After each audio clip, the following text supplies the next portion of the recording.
Buenas tardes, soy JP Saibene, el presidente de AGE. Muchas gracias a todos por conectarse, gracias por participar de este panel en formato virtual. Bueno, comienzo por agradecer a nuestros partners, Movistar y Scotiabank, también a los sponsors que tenemos el día de hoy para este evento, Hack Academy y también a Tupase, que son socios de AGE. AGE es la Asociación de Jóvenes Empresarios del Uruguay, una asociación que busca generar más y mejores jóvenes empresarios. Gracias Cowork Latam por prestarnos el lugar para hacer este evento y gracias también a Kiwi Films por la producción. Y por supuesto un gracias enorme a nuestros panelistas de hoy, que en realidad son las figuras del día, Maca Bota, Fernando Brum, Ignacio Muncho y también de la casa, que hará de moderadora, Ale Labraga. Muchísimas gracias a todos por participar y poner tan buena onda. AGE, como decía, tiene el propósito de generar más y mejores jóvenes empresarios, de impulsar empresarios responsables con la sociedad, responsables con su empresa, con sus clientes y con sus equipos. Así que bueno, síganos en redes, acérquense. La verdad que es, siempre digo, el costo de asociarse a AGE es el mismo de un Netflix. Así que pruébenlo, arrímense, sean parte de la comunidad. Y bueno, sin más, doy paso a Ale, la presentadora, para que haga la introducción. Bueno, muchas gracias, JP. Bienvenidos todos entonces a este panel, el primer panel de este año 2021 que AGE lleva adelante y un panel que tiene como tema, como eje principal, el futuro del trabajo. Les quiero recordar a los que nos están viendo, por ejemplo, a través de YouTube, que allí en el chat pueden dejar las preguntas que quieran compartir con nosotros. Intentaremos sobre el final de este panel ir respondiendo cada una de ellas, bueno, que los integrantes del panel justamente las respondan. Y también pueden participar a través de las redes sociales con el hashtag El Futuro del Trabajo. Bueno, como ustedes han visto por allí en la promoción, tenemos un panel de lujo, y por eso me voy a tomar un tiempo para presentar a cada uno de los integrantes. Y quiero comenzar por Macarena Bota. Macarena es licenciada en Economía, facilitadora y oradora. Está convencida de que en Uruguay sí se puede, y así ya la van a escuchar hablar. Ella dice que sí se puede, con toda esa energía. Y por eso transforma la realidad desde el punto de vista del emprendimiento. Cofundó Sinergia Cowork en 2014, en 2016 se embarcó en nuevas aventuras y junto a un gran equipo lo que hizo fue desarrollar Doctari, la primera aplicación de telemedicina uruguaya. En enero de 2020 cofundó Brava, una empresa social que busca cerrar la brecha de género a través de promover y desarrollar mujeres como líderes de opinión, implementar procesos en empresas y organizaciones y también generar conocimiento e investigación para el diseño de política pública. Es docente y tutora en el Centro Itaca de la Universidad Católica del Uruguay y lidera el Laboratorio de Innovación de 1950 Labs. Actualmente también Macarena está participando como invitada en el ECLA Program en Columbia Business School y es un programa, les cuento, diseñado para la aceleración e internacionalización de empresas latinoamericanas. También es parte del directorio y delegada para Uruguay de la red We Americas. Ha sido expositora en diversas conferencias, como también, por ejemplo, TEDx Durazno Women, Creative Mornings Montevideo, Cumbre Latinoamericana We Americas, AFA Serbian Innovation Week, Despertar Emprendedor, Fuck Up Nights, entre otras. Así que este es simplemente un resumen, y vieron todas las actividades para presentar a Macarena Bota. También nos acompaña en el día de hoy Ignacio Muncho. Ignacio es el director ejecutivo de Ceres y catedrático de Economía en el IEM, la Escuela de Negocios de la Universidad de Montevideo. Es profesor visitante de INALDE Business School de Colombia, IDE Business School de Ecuador y también de ICE Business School de Brasil. El doctor Muncho tiene amplia experiencia como consultor económico de empresas y de organismos internacionales en asuntos macroeconómicos globales y de América Latina, así como también de microeconomía aplicada. Es académico de número de la Academia Nacional de Economía, también miembro del directorio de la Bolsa de Valores de Montevideo y de la Sociedad de Economistas del Uruguay. Ganó el Premio Nacional de Economía Raúl Trachtenberg 2014, es el premio más importante en el área de economía en Uruguay, así como también ha ganado ni más ni menos que el Premio Academia Nacional de Economía.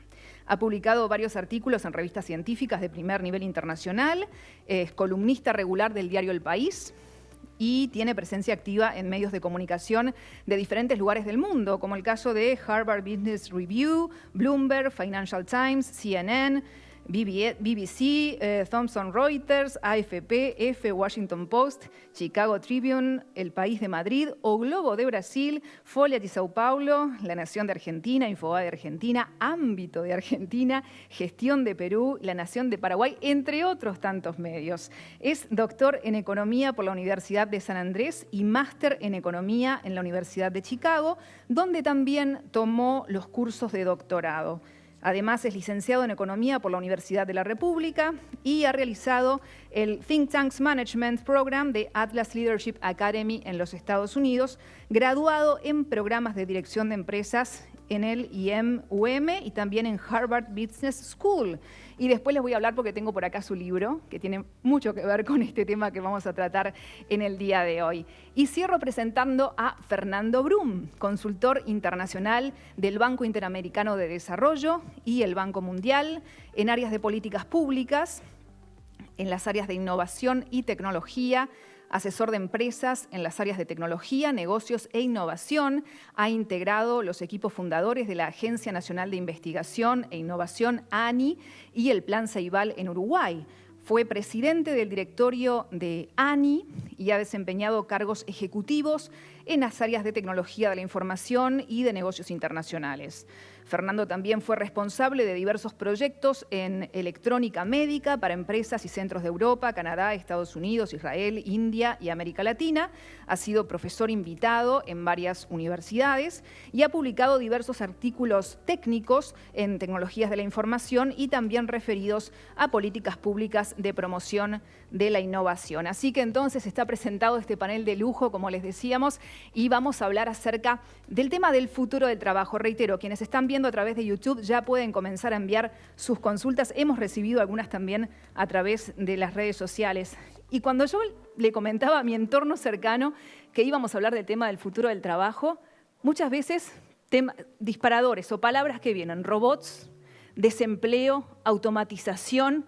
¿Qué vamos a hacer? ¿En qué se va a trabajar? ¿Cómo se adaptan las empresas? Voy a comenzar por Nacho, que está por allí, Ignacio Muncho, porque quiero mostrarles a ustedes este libro que tiene como subtítulo El futuro del trabajo, pero habla de la revolución de los humanos. Y creo que es un buen tema, ¿no?, para comenzar como disparador. ¿Qué sucede con la automatización y con el rol del ser humano? Se realza, ese es el foco del libro, el foco de la investigación que se viene haciendo a nivel internacional. Pues es muy simple, hay sentido común, que lo que se puede automatizar, se tiene que automatizar. Y lo que no se tiene que automatizar es lo que es esencialmente humano, que es creatividad, adaptabilidad, empatía. A partir de ahí se ha desarrollado una metodología para medir qué tipo de trabajos son más fácilmente automatizables, pero justamente considerando eso, los que tienen los componentes para que el trabajo se haga real, se pueda ejecutar esa tarea, si tienen mucho de estos empatía, de creatividad, de adaptabilidad. Y la verdad que cuando uno empieza a hacer esos números y empieza a ver a nivel internacional, de hace ya algunos años, porque obviamente es un tema que está presente hace mucho tiempo, y se da cuenta que hay muchos trabajos automatizables y que lamentablemente digo que lo hacen personas, porque en el fondo uno tiene que pensar que el desarrollo implica que las personas hagan cada vez más trabajo humano y menos trabajo automatizable.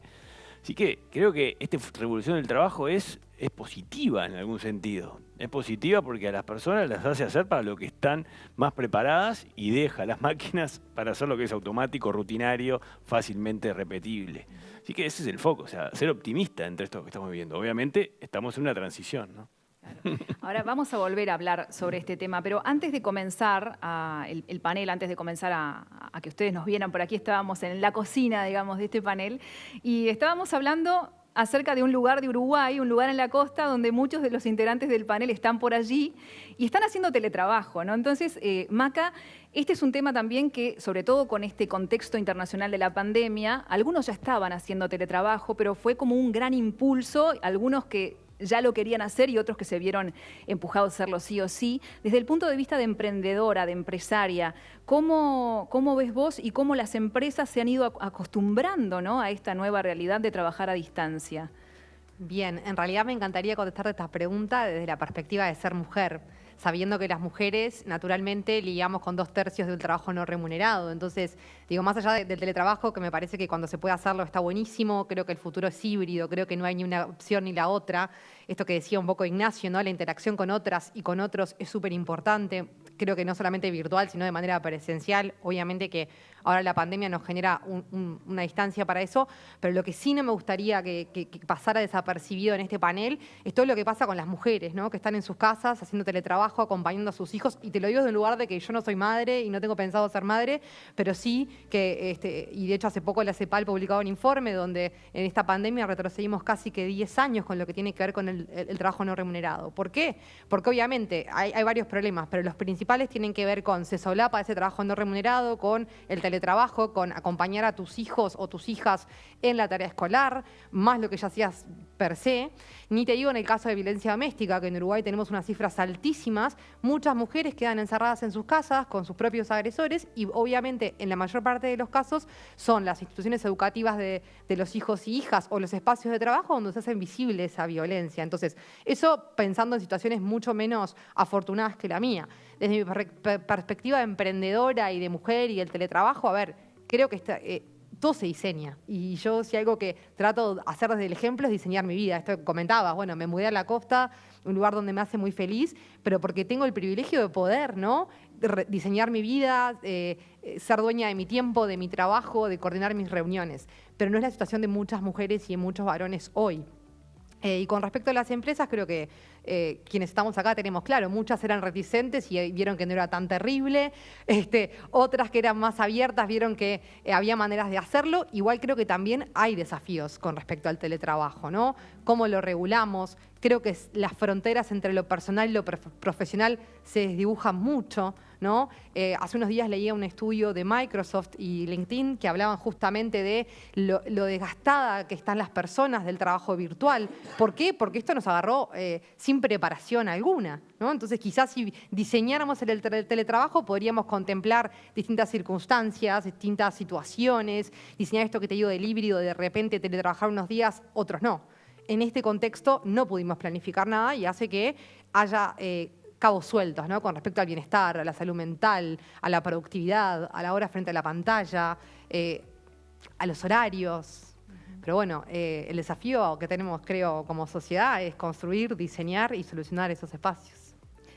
Fernando, Macarena hablaba del tema de las desigualdades, ¿no?, y frente a este tipo de desafíos, y vos has participado ni más ni menos que en la génesis del Plan Ceibal, por ejemplo, que lo que hizo fue acercar el contacto de los niños, ¿no?, democratizar ese contacto de los niños con el tema de la informática. En este momento, después de todos esos años recorridos, ¿no?, desde el comienzo, ¿cómo ves la llegada en cuanto al tema de la tecnología desde estas nuevas generaciones que se fueron formando con la Ceibalita, por ejemplo?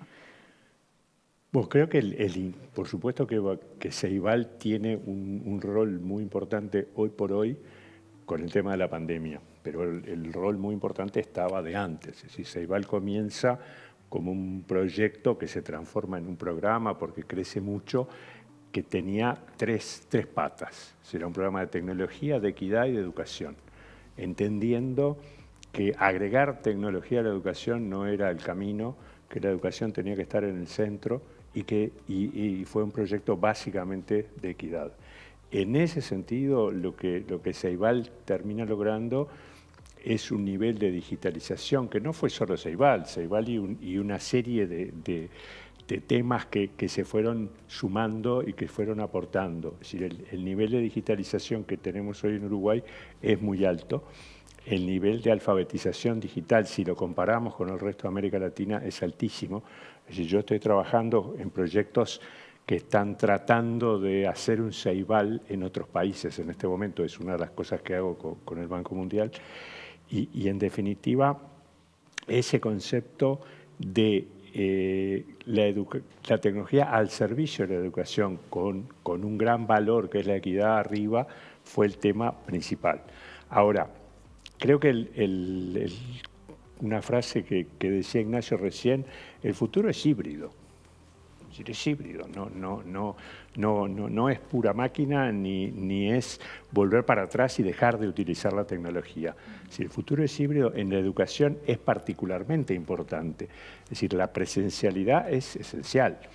Es decir, no está absolutamente claro que la presencialidad es esencial.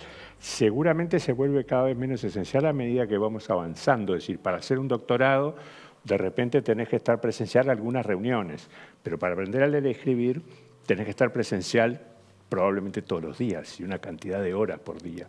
Entonces, ese grado de hibridez, ese grado de hasta dónde la cercanía virtual puede estar apoyando, hay que medirlo, hay que evaluarlo y hay que verlo en función de cada contexto y de cada microrrealidad. No hay una gran receta, de ninguna manera hay una gran receta. Y depende mucho de las características. Ahora, la tecnología en educación permite salir de la homogeneización. Es decir, cuando se utiliza el programa adaptativo de matemáticas, la plataforma PAM, bueno, pues el niño que le salen más rápido los ejercicios va a tener otros ejercicios y no va a ser el que hace los ejercicios. Después se aburre y se vuelve muy fastidioso la clase, como es bastante claro. Y el que tiene un poco más de dificultad va a tener ayudas que las va a ir alcanzando en línea y además se le va a avisar a la maestra o el maestro. Entonces, la tecnología al servicio de la educación es el gran punto y no la tecnología en lugar del docente. Ceibal entendió eso como no lo habían entendido una enorme cantidad de programas que habían ocurrido en todas partes del mundo. El introducir tecnología en la educación se está hablando de los años 80. Yo soy bastante viejo como para haber visto muchas caídas de proyectos y de ideas. El tema fue darlo vuelta. Es decir, la educación es el eje y vamos a tratar de usar de la tecnología lo que la tecnología puede ofrecer y no otras cosas. Claro que hoy vivimos en un paréntesis. Entonces, la utilidad en este paréntesis de la pandemia ha sido absolutamente tremenda, ¿no? Es decir, ha sido súper bien y los países que no tenían esas herramientas están mucho peor. Nacho, en tu libro se abarcan diferentes sectores, ¿no? de la economía local en cuanto a las entrevistas que han realizado con diferentes ocupaciones y ante ese planteamiento del futuro del trabajo, ¿no? Y hay algo muy importante que se desprende de allí. Recién hablábamos del tema de la educación, que ahora cada vez la fecha de caducidad de los cursos que uno puede llegar a tomar son cada vez menores. No sé, en los años 80 por ahí tomabas un curso y durante 30 años sabías que ibas a tener determinado dominio de determinadas áreas. Ahora cada vez menos de 5 años seguro. ¿Qué sucede con eso? Y paralelamente, le digo esto a Nacho, pero pueden participar todos, por supuesto, ¿no? ¿Qué sucede con el tema de las habilidades blandas, más allá de la experiencia particular o de la formación particular en el tema en el que cada uno se desarrolle? Eso es muy importante porque nosotros cuando pensamos en este tema no estamos pensando en las personas que van a estar en la frontera de la tecnología haciendo los códigos, utilizando las últimas metodologías de información para generar la tecnología. No, estamos pensando en el 99,9% de las personas del mundo y del Uruguay que van a ser usuarios de eso, pero usuarios al nivel más básico y que van a trabajar con habilidades blandas. Y si algo es la revolución esta, que nosotros llamamos revolución de los humanos, es que las habilidades blandas es las que hay que entrenar. Entonces a mí me preocupa mucho más que el sistema educativo no prepare a las personas en habilidades blandas que en de matemática, en tecnología, en informática. Porque en el fondo, cuando uno ve el futuro del trabajo, ve que sectores como el ocio, el entretenimiento, los servicios, son los que van a contratar a muchas de las personas que hoy están quedando fuera de otros sectores donde se empleaba en tareas rutinarias. Pero para hacerlo bien, en un mercado competitivo, pensemos solo en el turismo, o sea, el potencial que tiene el Uruguay en el turismo, para atraer, después de la pandemia, a visitantes del resto del mundo, no de la región, sino fuera del turismo de cabotaje.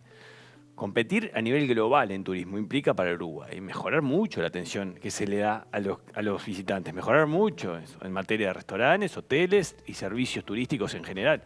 Ahí son habilidades blandas que hay que desarrollar, pero hay que desarrollar para que la persona esté dispuesta a pagarlo. Porque va a haber siempre trabajo para el que pueda aportar algo diferente al automatismo. Yo siempre digo, un mozo que trae una bandeja a la mesa y la deja, ya está siendo sustituido. Si uno va a China, ya ve que en la mitad de los bares tiene una máquina que le trae la bandeja y se va y no se le cae, y lo hace rápido, vale $8.000, se amortiza rápidamente en los sueldos. Ahora, si el mozo viene y te habla de lo que está pasando no solo en la cocina o en otra mesa, sino en la ciudad o en el pueblo, te da otra cosa, te da información. Eso se paga y eso la gente está dispuesta a pagarlo. Y ese concepto se aplica a todo. La persona tiene que aportar otra cosa que no te la puede dar el trabajo físico. ¿Ustedes qué opinión tienen acerca de este tema? Comparto y además quiero plantear que desde la tecnología, desde lo que desarrollamos tecnología, las habilidades blandas también son muy importantes, porque la gestión de los equipos, pero además entender, porque una cosa que ha pasado, la tecnología estaba muy lejana. Algunos de ustedes se acordarán que hace una cantidad de años había unas cosas que se llamaban cursos de operador PC, una cosa espantosa que había, que desaparecieron, no hay más cursos de operador PC, porque ahora la tecnología se hace mucho mejor. Es decir, no se precisa ningún curso para operar. Imagínense curso de operador teléfono inteligente, ¿no?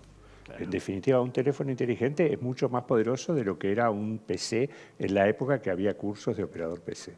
Entonces, ¿qué es lo que ha pasado? Que la tecnología ha incorporado todo un concepto de usabilidad y de arrimarse a cómo nos movemos y cómo reaccionamos, que además son todas técnicas que se refuerzan unas a las otras, porque lo que aprendimos utilizando un sistema operativo es lo mismo en el otro y hay un montón de gestos y cosas que vamos incorporando.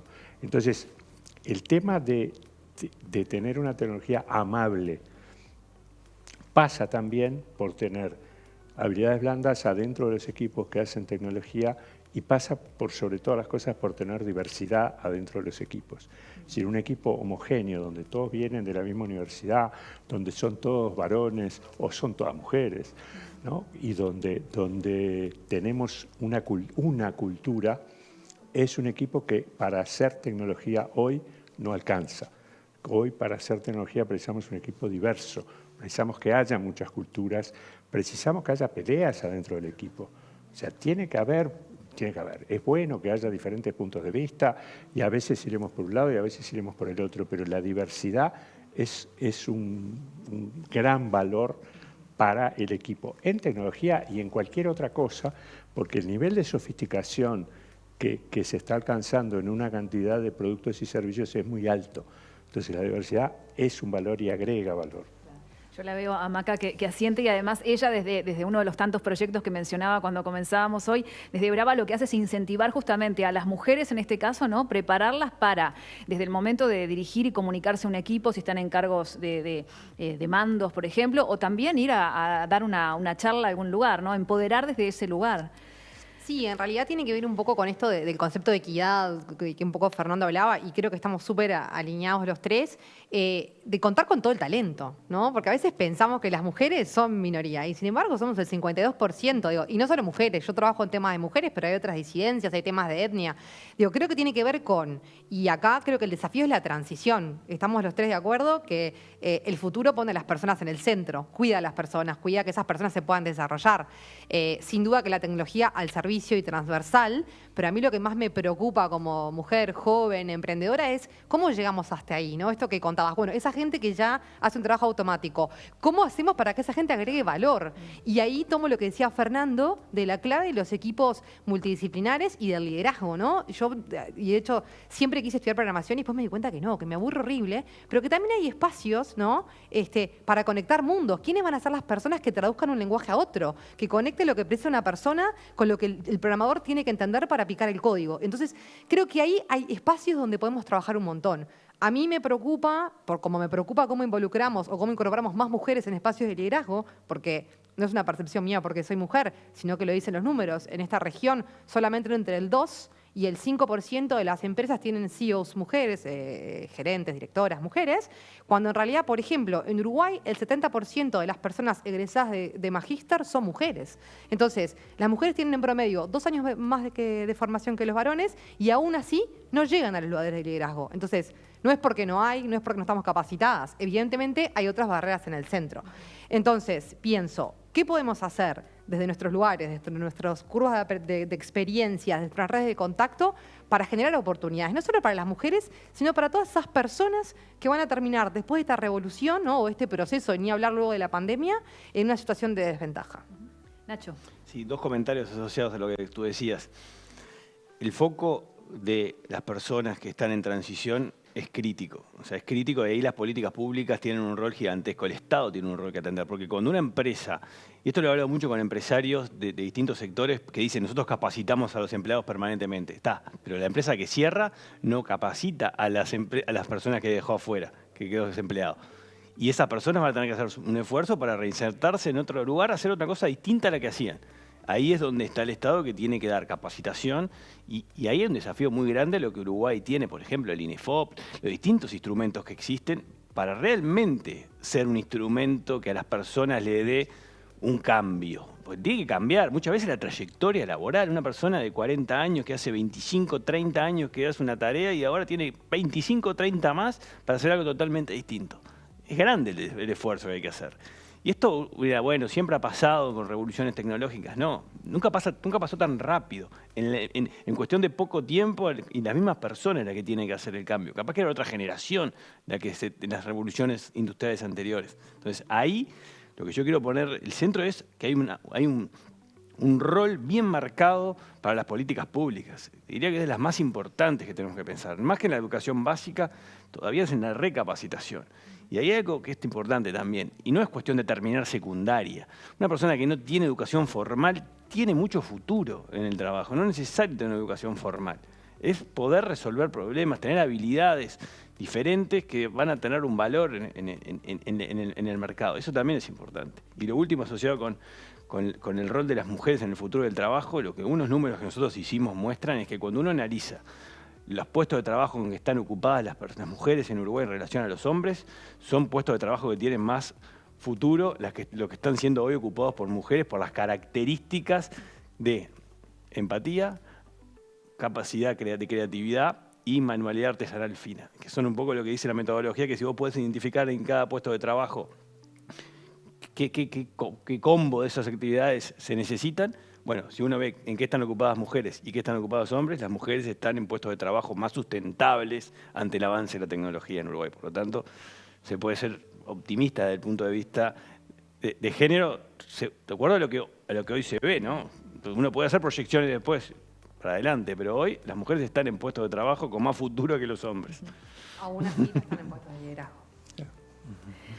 No tiene mucha gracia la mesa redonda porque estamos todos muy de acuerdo. O sea, en general las mesas redondas son más divertidas. Yo puedo discrepar, por ejemplo, con Ignacio. Yo creo que sí, las políticas públicas son clave, pero también creo que el sector privado tiene gran relevancia con solucionar ese problema.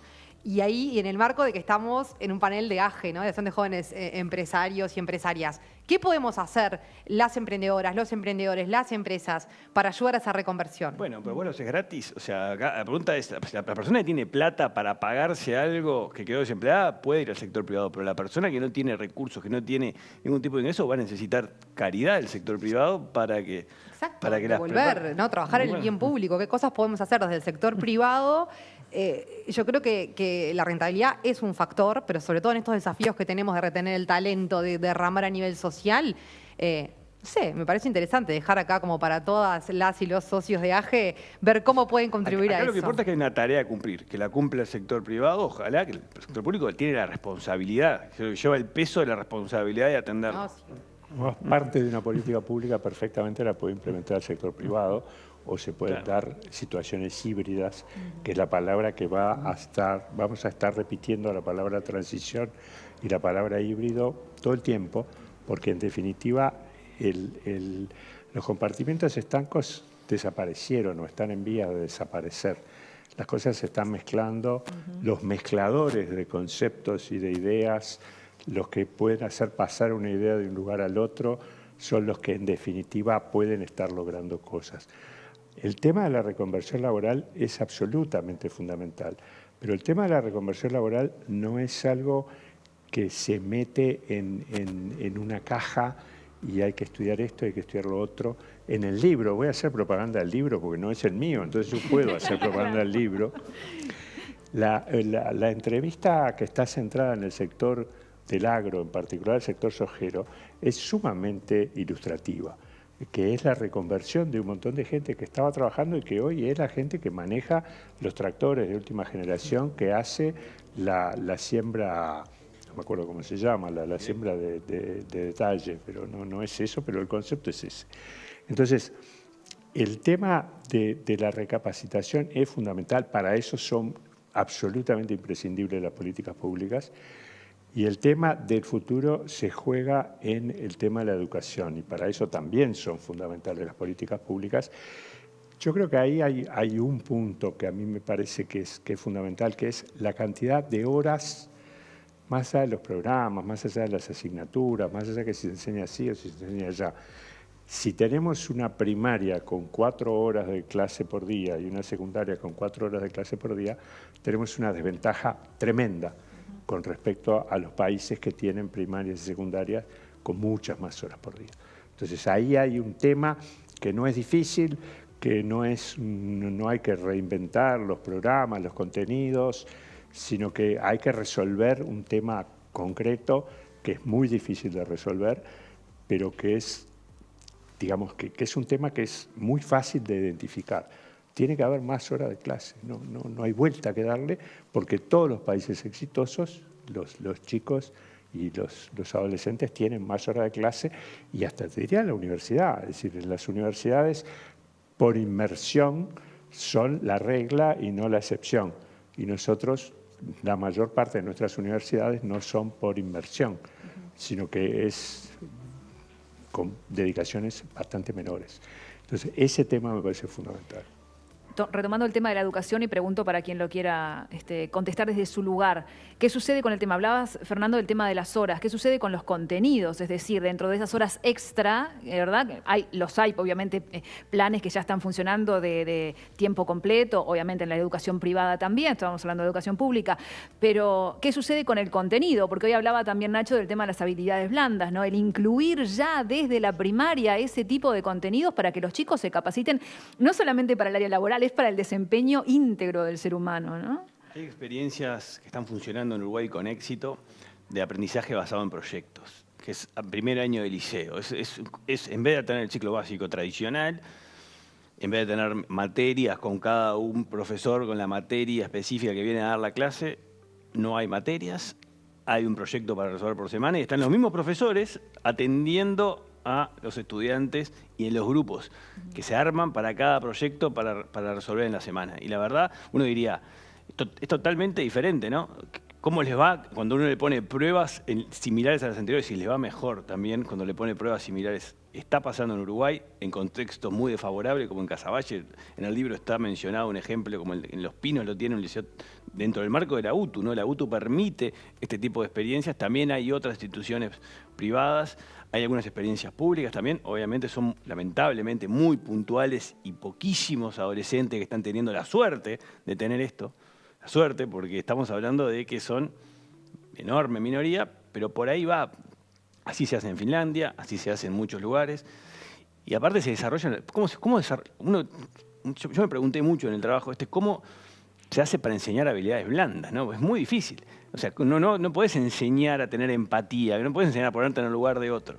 Entonces, con ese tipo de interacción, de discusión grupal, de distintos grupos diversos para resolver un problema, en ese proceso de resolver un problema grupal se desarrollan mucho las habilidades blandas, porque le exige convencer a otro que hay que ir por este lado, pelearse con otro en el buen sentido. Entonces, ese proceso es el que ejercita las habilidades blandas. Y la verdad que se sabe que está funcionando. De vuelta, tenemos el problema de que hay que ampliar la muestra, ¿no? Vale la pena revisar todos los talleres de robótica que se hacen alrededor de Ceibal, todo lo que es la red global de aprendizaje, donde participan un montón de instituciones de primaria y de secundaria, con metodología de trabajo por proyecto. Eso ya lleva unos cuantos años, hay un montón de resultados y hay una inserción de esas experiencias en una red que no solamente participa Uruguay, sino que participa en otros países.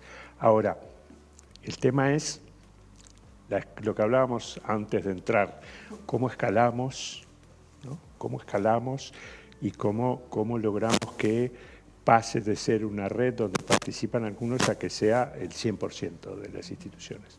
Es decir, la escala y cómo lo hacemos sustentable, ahí es donde obviamente no es nada fácil, pero creo que el camino de la experimentación ya se hizo, ¿no? Ese camino de ir probando las innovaciones ya se hizo, las innovaciones se conocen, hay experiencia en el sector público, en el sector privado. Si para dónde ir se sabe, el tema es, escalar.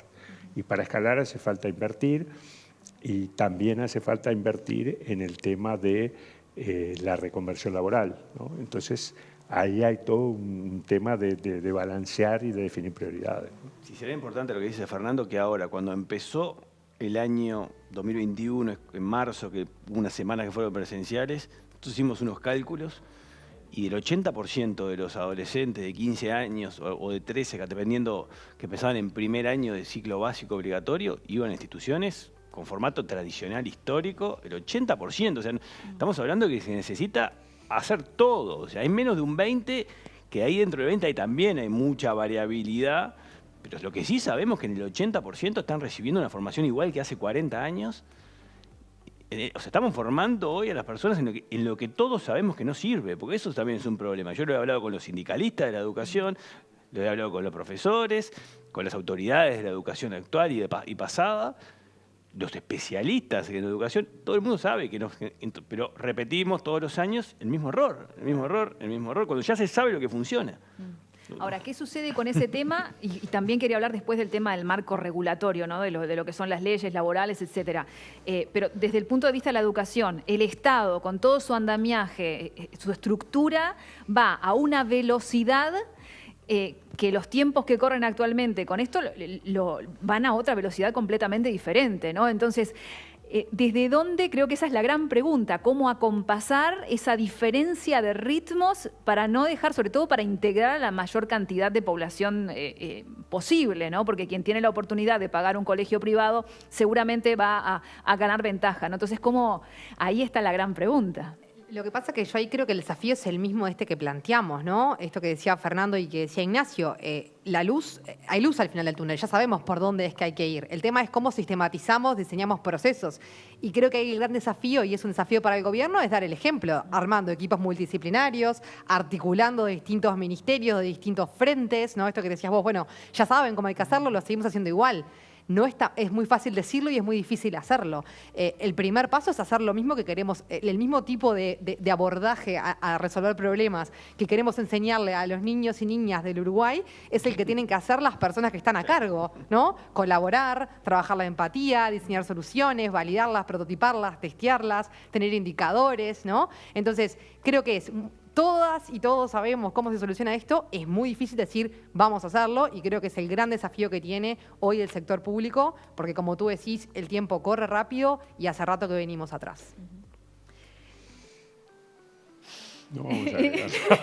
No, bueno, me parece igual importante destacar la relevancia del Plan Ceibal, lo que sí se viene haciendo en los últimos años. A ver, hay cambios y ahí te lo digo como emprendedora. Yo empecé a emprender cuando el ANI recién había empezado, por ejemplo, y la verdad que a nivel de ecosistema he ido a otros países a trabajar en temas de ecosistema emprendedor, estamos súper bien. Lo que me pregunto es cómo hacemos para aprovechar esa ventaja que traíamos, esto que decía Fernando, cómo capitalizamos esos talleres de robótica o esa red de aprendizaje o el Plan Ceibal. Es el momento. Es el momento. Y tomo ese tema que les deslizaba hoy. ¿Qué pasa con el tema de la regulación, de la flexibilización laboral, de las leyes, de todo ese tema también que siempre está en discusión, obviamente? Bueno, en tu libro, Nacho, has conversado también con la gente del PIT-CNT, ¿no? ¿Qué sucede de cara a un futuro que ya es un presente? ¿Puedo hacer una reflexión Pero absolutamente hereje? A ver. La regulación siempre va a ir atrás de la tecnología y del futuro. Entonces, yo creo que la mejor regulación es hacer la vista gorda. Sí, pero ahora está sobre pasan la mesa, cosas. está sobre la no mesa perseguir regular el las teletrabajo. innovaciones. Creo que con eso de repente alcanza. Después se regula. Sí, lo que pasa es que estamos...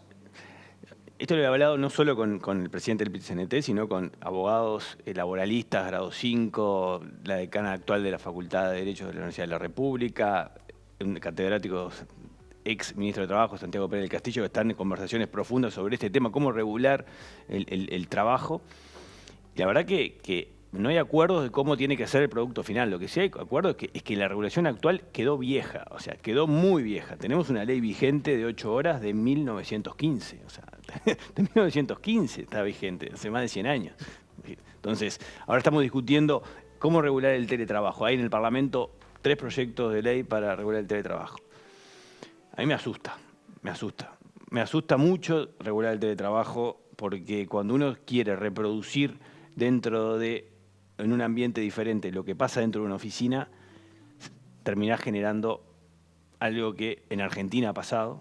Basta con ir a ver la regulación del teletrabajo en Argentina y lo que dicen los empresarios del sector, muchos de los que se vinieron a vivir al Uruguay, para el cuidado que hay que tener para regular el teletrabajo. Porque el teletrabajo no es solo teletrabajo, y esta es la clave. El teletrabajo es un híbrido. Entonces no se puede regular el teletrabajo cuando no va a haber teletrabajadores. Va a haber trabajadores que en una parte de la semana van a estar trabajando en la casa o en donde quieran, y en otra parte van a estar en la oficina. Entonces tenés que tener 2 regulaciones laborales dependiendo el día de la semana que elige cada trabajador. Entonces es muy complejo, y comparto lo que dice Fernando, la reunión va por atrás. El tema que hoy está generando una tranca para competir en muchos sectores ante oportunidades que tienen por si tuviera que decirte la regulación laboral uruguaya tal como es en su globalidad está más diseñada para regular el trabajo de robots que de personas. Eso es una forma de resumirlo, porque está siendo un convenio laboral que se firma con la empresa y el sindicato, te describe exactamente lo que puede hacer y no tiene que hacer cada trabajador. Un auxiliar 1 se mueve tantos metros del mostrador y atiende al cliente. Si hace 2 metros más es un auxiliar 2 y gana un 20% más.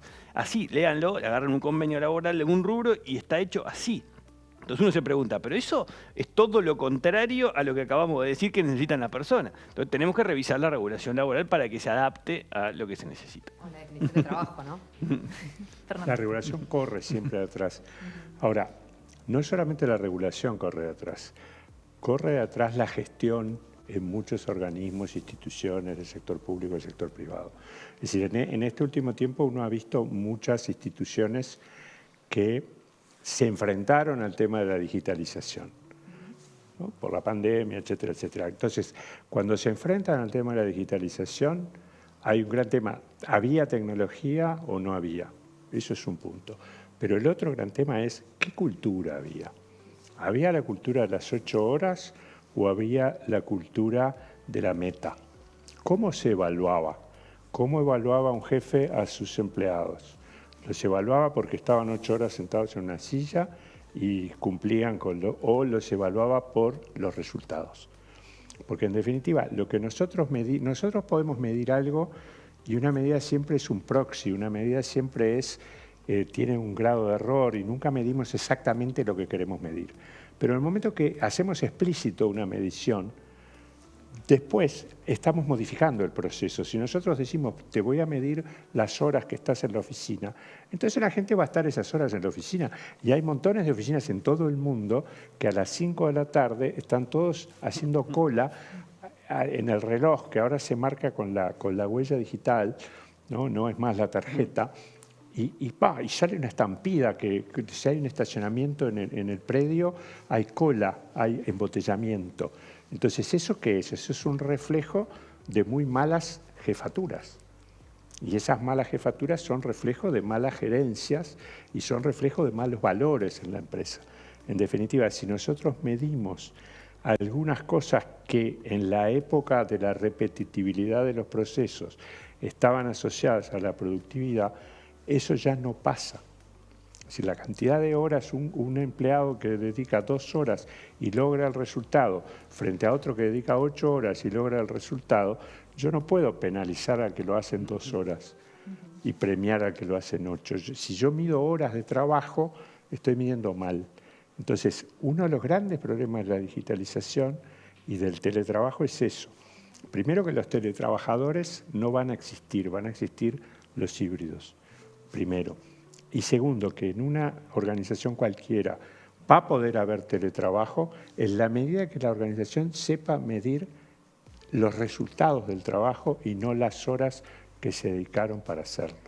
Y eso es muy difícil, eso tiene que ver con la cultura, tiene que ver con la gestión, tiene que ver con la formación, tiene que ver con las carreras adentro de las organizaciones. Y digo expresamente organizaciones, porque esto no es los públicos, los privados, sino que es las organizaciones en general.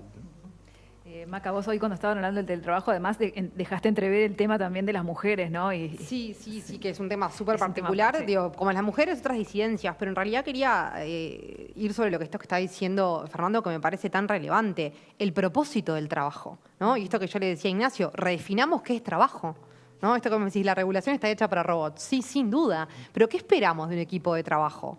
¿Cómo abordamos los desafíos? Y ahí, de vuelta, es clave la cultura, es clave el liderazgo, son claves los incentivos, pero si tiene expectativas. Y estas son diferencias que tengo con algunas personas con las que trabajo a veces en esta conversación.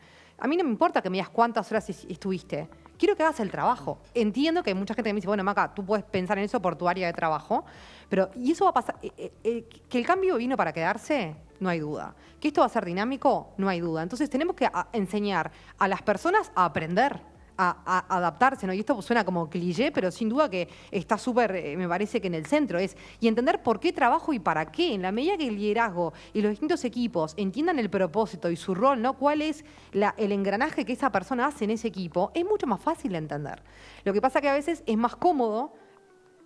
Es como las escuelas, ¿no? Es decir, los voy a tratar a todas y a todos igual, entonces todas y todos van a trabajar a la misma hora, en la misma oficina, en el mismo horario, y quizás no necesitamos eso, ¿no? Es como la educación. No todos los colegios o escuelas son para todos los niños y niñas. Bueno, lo mismo pasa con el trabajo. Entonces también creo que entender, y de vuelta, y voy a seguir hablando de esto como la palabra híbrido creo que va a estar, poner a las personas en el centro también. Entender cómo podemos que cada persona que lideramos en nuestras organizaciones sepa cuál es su propósito en ese equipo, qué aporta, de qué juega. ¿Juega de golera? ¿Juega de líbero? ¿Es volante? ¿No? Y entender que somos todas las personas distintas y traemos cosas distintas a la mesa. Y ahí nuevamente el tema que hablábamos hoy de las habilidades blandas en cuanto al relacionamiento en el día a día, al conformar los equipos, al escuchar, a esa escucha atenta de qué es lo que le está pasando a este integrante del equipo, aquel, cómo ve cada uno desde su lugar, ¿no?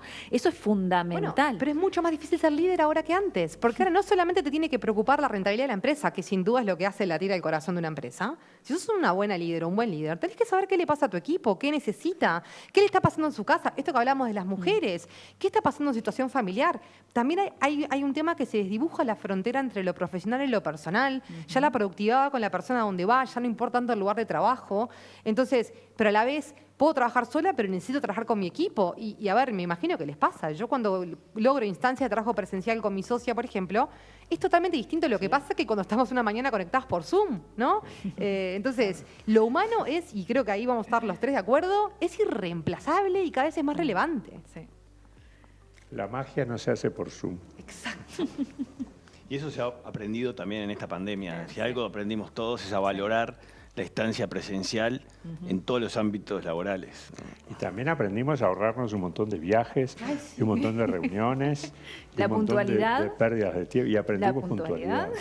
También, que creo que fue otro de los diferenciales. Nos encontramos a tal hora en Zoom y ahí estábamos todos, ¿no? Son pequeños tips que con una sonrisa, obviamente, más allá del contexto y todo, creo que los vamos a recordar en el futuro. Bueno, hay un montón de temas sobre los cuales estamos conversando. Reitero, los que nos están viendo en este momento en vivo allí a través de YouTube pueden dejar sus preguntas también para participar. El tema de cómo desde la Asociación de Jóvenes Empresarios, obviamente algo que se va conversado en la cocina, que hoy lo deslizabas vos también, Maca, es cómo, más allá de ese híbrido, que ya es la palabra de esta tarde-noche, es híbrido, cómo ser proactivos, cómo proponer, no estar esperando que papá Estado sea el que proponga, ¿no? Sino desde el lado del emprendedor, del empresario, proponer, llevar a mesas de diálogo, aunque sean en este caso virtuales durante este tiempo, pero por ahí está la cuestión, ¿no? Sentirse partícipe de ese cambio al que se apuesta, no esperar que los demás hagan el cambio. Sí, no leí el libro de Nacho, que me lo regaló y me lo llevo para leer, pero esto de humanizar las relaciones de trabajo, ¿no? Tiene que ver con entender que lo que está del otro lado es una persona que tiene necesidades, que tiene angustias, que tiene emociones, y creo que eso también fue un gran desafío en la pandemia, ¿no? Entender que no todas y todos lo vimos de la misma manera, que no sé, y me parece que esas son cosas que hay que empezar a poner dentro de la órbita del trabajo, esto de las habilidades blandas, de reinventarnos. O sea, esto de reinventarse vino para quedarse también.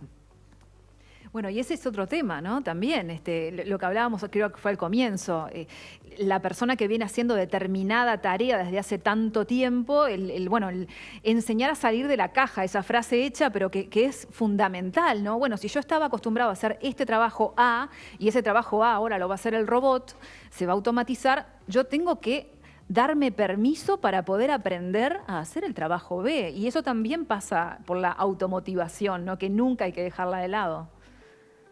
Sí, la pandemia también demostró que es más fácil de lo que mucha gente pensaba poder adaptarse a distintas situaciones, ¿no? Porque nos vimos obligados. La verdad que la historia va a recordar este momento que estamos viviendo como un aumento gigantesco de productividad. O sea, porque todo el mundo forzado a hacer algo y que se pudo subsistir de última. Y lo que se viene va a ser mucho más rápido que lo que iba a ser. Esto lo hablo con muchas empresas, muchos sectores que estaban con automatización de procesos ya varios años antes de que empezara la pandemia.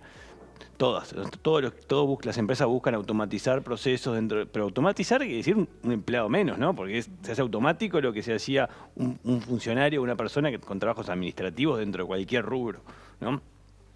Lo que te dicen las empresas es que tenemos planes de automatización de 3, 4 años, lo hicimos en 9 meses. Se adelantó el reloj, pero fue una cosa simultánea en todos los rubros y en todo el mundo. Entonces se adelantó el reloj de la productividad, porque en el fondo es producir lo mismo con menos personas, entonces esas personas van a ir a ocupar otras posiciones y a producir otras cosas, pero hay una ganancia de producción y de productividad, con desafíos en el medio, porque hay personas que está esto que tienen que estar cambiando, ¿no? Pero que la ganancia existe, está y es positivo, ¿no?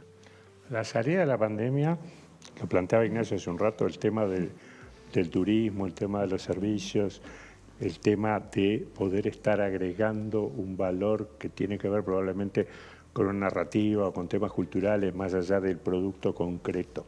Es decir, el producto enriquecido, ¿no? Las experiencias, ese tipo de cosas es la que va a estar funcionando. Está claro que es muy duro reinventarse, salvo a los que nos gusta reinventarnos y nos reinventamos un montón de veces, porque hay gente para todo, ¿no? Es decir, hay gente que hemos cambiado de trayectoria, no sé ya cuántas veces, ¿no? Pero hay gente que no, hay gente que es más inercial, ¿no? Eso son características. Es duro reinventarse. Ahora, hay un montón de elementos que tienen que ver con descubrir esa clase de servicios, descubrir esos temas de empatía, esos temas de cuidados, esos temas de creatividad, que por supuesto que no es nada fácil, que ahí hay un rol muy importante para las nuevas empresas.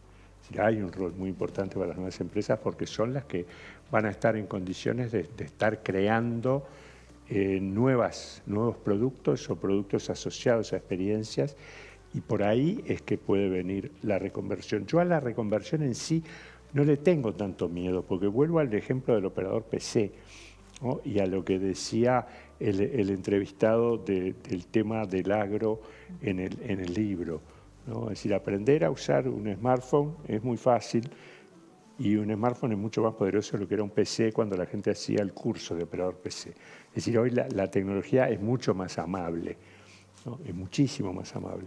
Entonces, hacer funcionar algo que tiene un alto grado de tecnología no es lo mismo que diseñarlo. Entonces, no necesariamente no es un reciclaje en esa dirección. Sí es un reciclaje a qué servicio estamos dando, a qué cercanía tenemos con el cliente, y ahí la cultura de cada empresa va a pesar, y en eso las nuevas empresas yo creo que tienen un desafío enorme. Es decir, tienen potencialmente un lugar muy importante para ocupar nuevas empresas que estén en ese ámbito de la actividad. Ahora que decías nuevas empresas también, los nuevos contextos en los que nos movemos también hacen que aquello de ser empleado de determinada empresa durante tantos años. Ahora ha cambiado. En Estados Unidos creo que anda ya con el 50% que son del estilo freelancer, ¿no? O sea, gente que tiene su empresa, aquí le llamamos unipersonal, monotributo, lo que fuere, que le brinda un servicio por un tiempo corto o no tanto, depende de cada caso, a otra empresa. Esas modalidades también han llegado para quedarse y han cambiado y siguen cambiando mucho el panorama. Sí, hay investigaciones que hablan de que el futuro es nómade, ¿no? Como que hay una tendencia al trabajo independiente y ahí un poco también me parece interesante hablar de las oportunidades que eso trae, ¿no? Porque también esta pandemia y este nuevo contexto y la digitalización permite que yo pueda postular a trabajos en otras partes del mundo, ¿no? Lo que se llama glocal, ¿no? Lo local y lo global, donde quizás también son oportunidades para disidencias, ¿no? Para poder, que la diversidad tenga acceso a otros trabajos que antes no tenía, pero también entender que retener el talento va a ser un desafío, porque yo puedo postular a un trabajo remoto en Estados Unidos, en Europa, en África, ¿no? Entonces, realmente el desafío de no solamente tener las herramientas, la empatía o reinventarse, sino que como organización y acá creo que en el marco de AGE también, el desafío que tienen las personas que lideran empresas de retener el talento, porque hoy no competís con Uruguay o con el Mercosur, competís con el mundo. Y en el fondo eso es la mejor forma de que las condiciones laborales sean mejores para los trabajadores, porque las empresas van a tener que buscar la mejor forma de que los trabajadores estén a gusto para que no se vayan. Entonces, eso va a sustituir en algún sentido la regulación laboral histórica y rígida. Creo que vuelvo al tema de la regulación, más allá que yo lo resumía en no cumplirla, básicamente. Pero el tema de la regulación, es decir, tenemos una caja conceptual que es la regulación de las relaciones laborales y tenemos relaciones laborales que son diferentes. Entonces, si las tratamos de meter adentro de esa caja conceptual, no van a entrar. Una es redonda y la otra es cuadrada, ¿no? No hay manera de que entren. Entonces, o somos muy creativos y capaces de crear una regulación, o creamos una regulación más o menos mínima, cuestión de molestar lo menos posible, y la vamos llevando para asegurar una base. Yo no creo que se pueda hacer una buena regulación, o una regulación que sobreviva el tiempo, porque todo cambia muy rápido. Si nos planteamos hacer la mejor regulación del mundo, lo vamos a hacer una regulación horrible. Estamos en una época de cambios tan rápida que si nosotros tratamos de hacer el mapa de la ruta para después seguirlo, si tratamos de hacer el plan, si hacemos el plan a 5 años, eso es lo peor que podemos hacer. Si hacemos el plan a 5 años y después lo cumplimos, nos va a ir horrible, eso lo sabemos. Si acá nos tenemos que mover con los valores, con la visión, pero mapa no. Tráeme una brújula sí, para saber más o menos para dónde vamos, pero no mapa, porque si te sentás a hacer el mapa y después cometés el enorme horror y error de querer seguir el roadmap, eso te lleva a otro lado, porque la realidad cambió. La realidad se movió y esa carretera quedó vacía. Entonces, hacer planificación en 5 años, y yo diría que es de las peores cosas que se pueden hacer. Eso que decís me parece súper interesante, porque tiene que ver con esto de la mentalidad emprendedora, ¿no? De pivotear, de tener cintura, de moverse, de no hacer un plan de negocio porque cuando lo termine ya la situación cambió. Y creo que es un poco el desafío que tiene el mundo del trabajo hoy también, ¿no? Nos pasaba en Ceibal, sí, cuando muchas veces en reuniones internacionales nos decían, bueno, ¿dónde está el libro blanco de Ceibal? ¿Dónde está la planificación a 5 años? No hay. Y te miraban como si fuéramos locos. No tenemos. No estaba escrito todavía el libro de Lean Startup. ¿No? Cuando apareció el libro de Lean Startup, ahí ya nos sentimos un poquito más cómodos porque dijimos, nosotros somos una Lean Startup. Y más o menos la gente entendía. Pero nos pasaba con los organismos. Y esa frase de tenemos que vivir con una brújula y sin mapa, yo la primera vez que la dije en una conferencia del BID, se armó un revuelo espantoso. Y ahora hay gente del banco que la dice. Que la usa. Ya quedó. Sí. Bueno, como una frase, yo voy a decir una frase que jamás se dijo, que es que el tiempo vuela, ¿no? Una frase que acabo de inventar, pero es así. Y tenemos acá algunas preguntas, unas cuantas. Queremos agradecer, por supuesto, a todo el equipo de AGE que está trabajando detrás de cámaras y que me van pasando las preguntas. Así que les tiro las preguntas, la responde el primero que quiera. Lo que sí les pido es ser lo más concretos posibles. Algunas cosas ya un poco han estado contestadas, pero, por ejemplo, ¿cómo ven el futuro híbrido? Ya la teleaudiencia ya adoptó la palabra, del trabajo, el desarrollo de los ambientes de oficina y los lugares de vivienda, ¿no? Lo que hablábamos del teletrabajo. No, sí, me encanta, este tema es para mí. A ver, creo que pasan dos cosas. Primero, que las viviendas van a tener que empezar a diseñarse o repensarse para que haya un espacio de trabajo. Creo que eso es lo primero que aparece, ¿no? Esto que mucha gente hizo de atravesar en su living una computadora y una mesa va a dejar de pasar, eso por un lado. Pero por otro, creo que se cobra relevancia los espacios de trabajo como los coworks, como este en el que estamos, y las oficinas más híbridas que ya no tienen un puesto para cada empleado o cada empleada, sino de entender la flexibilidad, esto de que cada persona va a poder diseñar qué días va, qué días no. Obviamente que, y esto es importante aclararlo, hablo de cierto tipo de organizaciones, ¿no? Hay otras que es mucho más complejo, pero creo que la palabra, aparte de híbrido, es flexibilidad. Y creo que el desafío de las empresas, sobre todo a nivel de costos, es cómo tienen espacios que sean amigables, flexibles y usables, sin tener mucha capacidad ociosa, ¿no? Pregunta Ignacio, dice, ¿cómo entiende Ignacio Munjo el tema que expuso de las habilidades, ¿no? ¿Cómo podemos ver plasmadas o reconocer esas habilidades sin la famosa educación formal? ¿Reconocer o desarrollar? Acá dice cómo podemos ver plasmadas o reconocer esas habilidades sin el Porque esa tema es otra de- pregunta interesante. Muchas veces preguntan a la hora de un currículum, ¿cómo un currículum puede reflejar las habilidades blandas, ¿no? Y a veces el diseño, cómo está armado, puede ser, pero es difícil. La verdad que ahí el currículum queda lejos de lo que es una entrevista y esas cosas, pero de vuelta, o sea, esto no hay recetas, porque siempre son distintas las habilidades blandas y aparte puede emerger una habilidad blanda de una persona que para el trabajo que estaba no la tenía, porque habilidad blanda y creatividad, no hay que dejar afuera la creatividad que no es tan blanda, pero es un músculo que se trabaja, Sí. muy importante. Un estudio de PwC realizado a 32.500 trabajadores de 19 países, dice por aquí uno de los telespectadores, dice que solo 1 de cada 10 empleados quiere volver al trabajo presencial. ¿Qué opinan de eso en Uruguay? Está pasando, o sea, yo lo estoy viviendo. O sea, nosotros, Ceres son 25 personas que están trabajando la mayoría desde la casa, son economistas, licenciados en comunicación, comunicadores, economistas, periodistas, sociólogos, antropólogos. Y la verdad que funciona bien, porque la clave es que la tarea se sabe lo que hay que hacer, cada uno tiene que trabajar en algo, una investigación, un producto, entregarlo.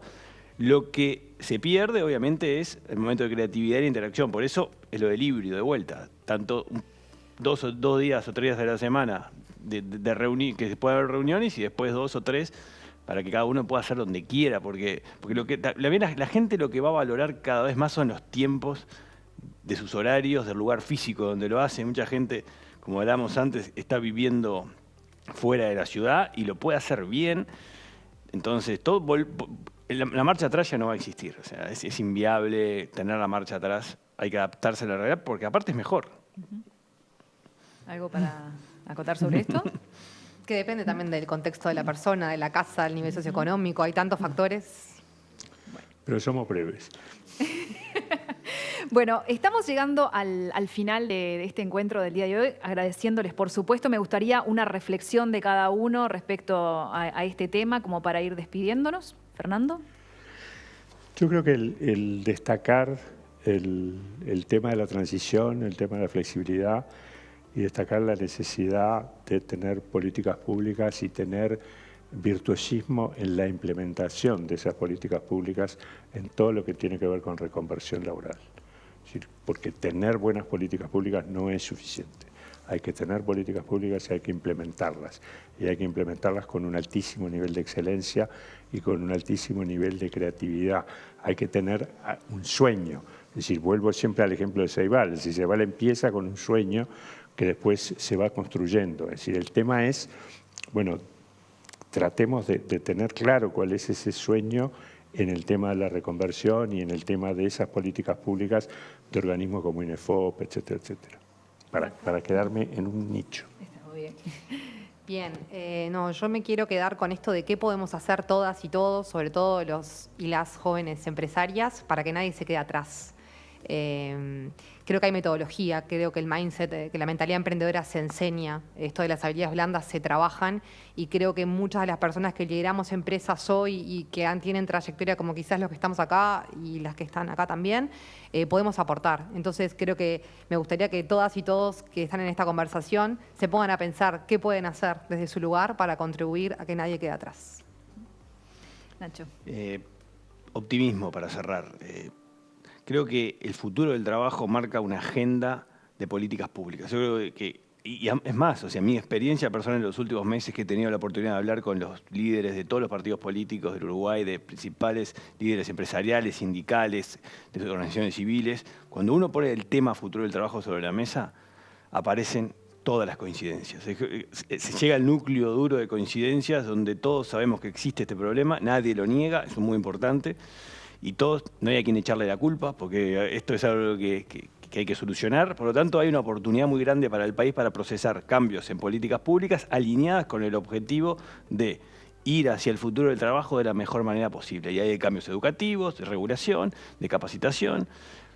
Son las 3 áreas fundamentales. Y ahí creo que se da la oportunidad de ponerse de acuerdo, porque estas son políticas que trascienden, obviamente, el periodo de gobierno. Así que se puede ser optimista. Bueno, Fernando Brum, Macarena Bota, Ignacio Munyo, ha sido un verdadero placer, un honor tenerlos por aquí. Gracias por el tiempo, gracias por compartir con nosotros. A todos ustedes que nos han estado acompañando en esta hora y poco, a nuestro presidente de AGE, Juan Pablo Sayuene, que ha estado acompañándonos, que está por allí también detrás de cámaras, a todo el equipo de Kiwi Films, que se ha portado fantástico, con toda la parte tecnológica de poder transmitir en vivo esto, a ustedes que nos han acompañado, por supuesto, y a los sponsors que siempre acompañan cada actividad de AGE. Muchísimas gracias. El nombre de la Asociación de Jóvenes Empresarios. Nos reencontramos en próximas actividades. Pueden pasar por la web de AGE para saber de todas las cuestiones que están por allí. Y hay podcast, así que lo pueden buscar también en todas las plataformas de podcast, que todas las semanas está el podcast de Más y Mejores Empresarios. Nos quedamos reflexionando sobre el futuro del trabajo, del cual obviamente todos somos protagonistas. Gracias y hasta la próxima.